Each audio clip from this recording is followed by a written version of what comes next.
Hi, I'm Kathy Manley. This video covers Lesson 3, Swimming Fish with Sprite Lab from Course E.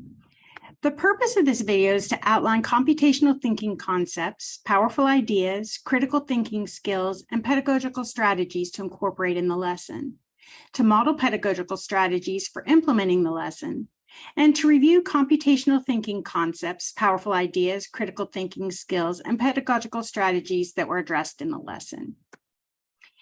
We've asked you to work with your students on 3 courses for the fall, 3 lessons from Course E for the fall. Lesson 3, the one we're covering today, Swimming Fish with Sprite Lab. Lesson 4, Hello World, and Lesson 6, Drawing with Loops. Computational thinking concepts are the concepts programmers engage with as they program. In this lesson, students will focus on sequence as shown in bold. Powerful ideas are skills within a domain that change how we think or perceive the world and problem solve. The powerful ideas that operationalize computational thinking are also the computational practices that programmers develop when they engage with the computational concepts. In this lesson, we will focus on decomposition, algorithm, and debugging, as shown in bold. For more detailed information, you can rewatch the videos that we provide on our website.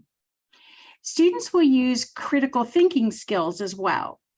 They'll use critical thinking skills such as compare and contrast, cause and effect, predict, problem solving, plan, and observe. In this video, I will demonstrate this lesson and point out the opportunities to use the following pedagogical strategies to support student learning. We will use student-centered learning where students have time to play, think, and code, as well as direct instruction on key elements. We will also use the PRIM approach where students predict, run, investigate, modify, and make a program. And lastly, we will focus on the process of problem solving. Lesson 3 begins with a video introducing the Sprite Lab to students. Take some time for direct instruction throughout this video and the lesson to reinforce the goals of the activities and to develop a common vocabulary. After watching this video, make connections to characters and objects in games that students already play. What types of behaviors do those characters do? How do those characters know to perform those behaviors? Engage the students in an activity of comparing and contrasting sprites to the characters and objects in the games that they play. After the video, have students log into their own accounts, and they're going to start with Puzzle 2. Notice on mine that they can see my prediction, so you probably don't want to show this screen to the students, or you can just scroll that up so that students don't see your prediction. Have the students observe the code. Discuss how the steps they see are an algorithm. Have students make their prediction about what they believe will happen when they click run. Keep the PRIM approach in mind: predict, run, investigate, modify, and make. Can discuss decomposing to understand how a programmer decides what blocks to use. In this case, the problem to be solved was to have a tumbleweed tumble across the screen. Now that we understand the problem, we need to devise a solution. First, we needed to create a tumbleweed. Then we needed to make the tumbleweed tumble across the screen. We transformed that solution into a program that the computer can follow. Once the students click their prediction and run, they can check to see if their prediction was correct, and then they can select finish. Another thing to talk about here is cause and effect. When I press run, that's the cause, and the effect is a sprite is created, and another effect is the sprite performs a behavior. In puzzles 3 through 5, students learn about sprites. So give students time to play, think, and code when they have these sets of puzzles. If students have trouble, encourage them to read the instructions aloud, and also encourage students to ask each other for help before asking you. This first puzzle, Puzzle 3, is about changing costumes. So we're going to click on the tumbleweed and change this to a fish, and we're going to do that in both of these. Click Run. We can see if they predicted that this was going to be a fish that spins, then they can click on Run and see that their prediction was correct. Puzzle 4 is where students learn to change the behavior. Right now, they have that the fish is going to spin to the right. They can move this block from the workspace into the trash. It doesn't disappear. And back into this space here where they can then select swimming left and right. So again, have them predict what they believe is going to happen when they click run. When they click run, it's going to create this sprite, and the sprite should be swimming from left to right. So they can click run and see that they were correct. Ta-da!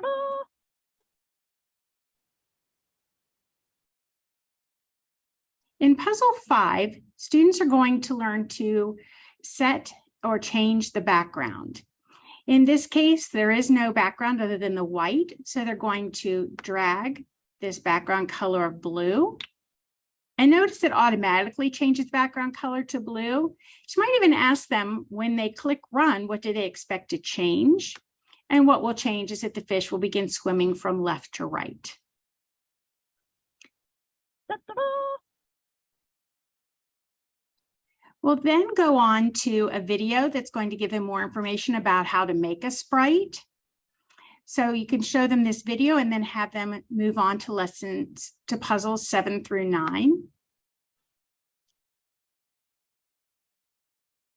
In puzzle 7, students are going to add an additional sprite. This will look a little bit different from what they had before because now the blocks are in these submenus.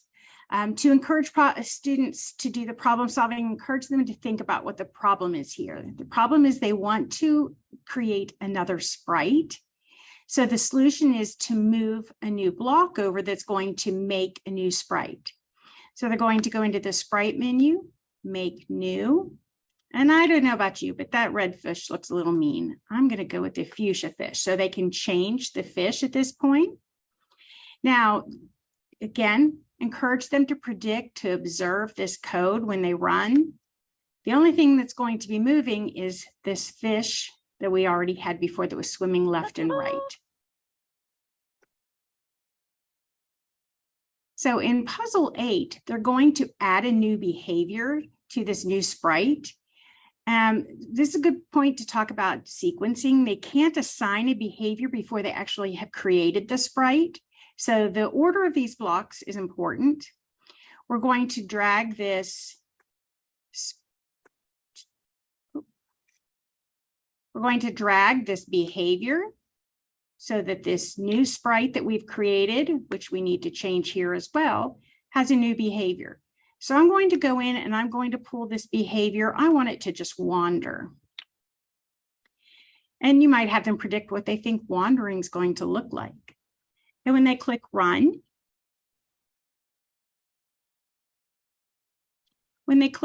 they can see that the sprite is still swimming from left to right and the other sprite is wandering around on the screen.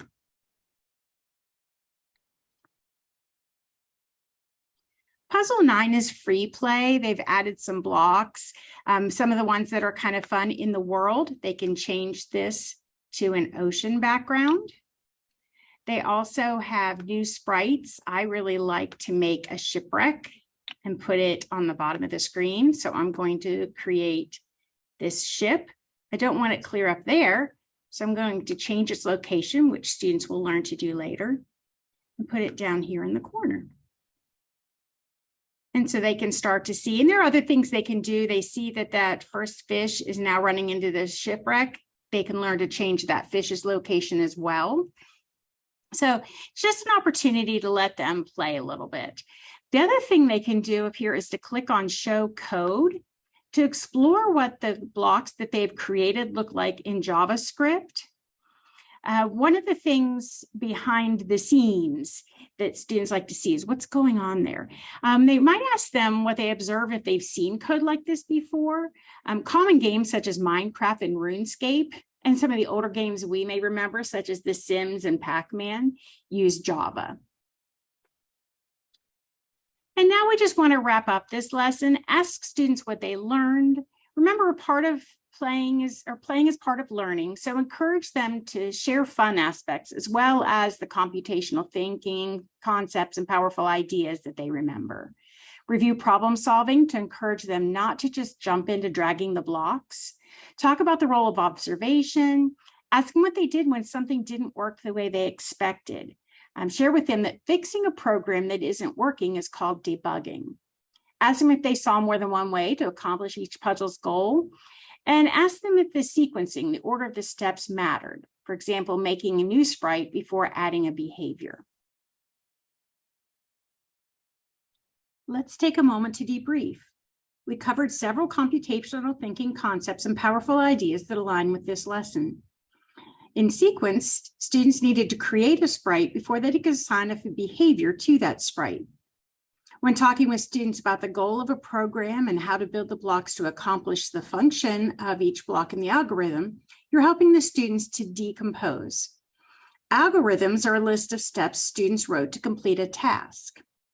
And debugging is the process of finding bugs or parts of the program that are not working properly and fixing the problems. When clicking run does not accomplish the goal, you encourage students to debug their program, which often involves decomposing the steps. We applied several critical thinking skills by having students compare and contrast sprites and objects in other games that they have played, observe the cause and effect of clicking on run, make predictions, solve problems, make a plan, and observe code. We also employed a variety of pedagogical strategies by encouraging students to play, think, and code while providing direct instruction for key elements. Students also focused on understanding the problems, devising solutions, and using the PRIM approach to investigate and make their programs. When you're working with students, it can be helpful to reinforce this vocabulary, especially in other classroom activities, to reinforce the skills they are learning. We encourage you to address additional computational thinking concepts and powerful ideas whenever the opportunity arises. Thank you for watching this video.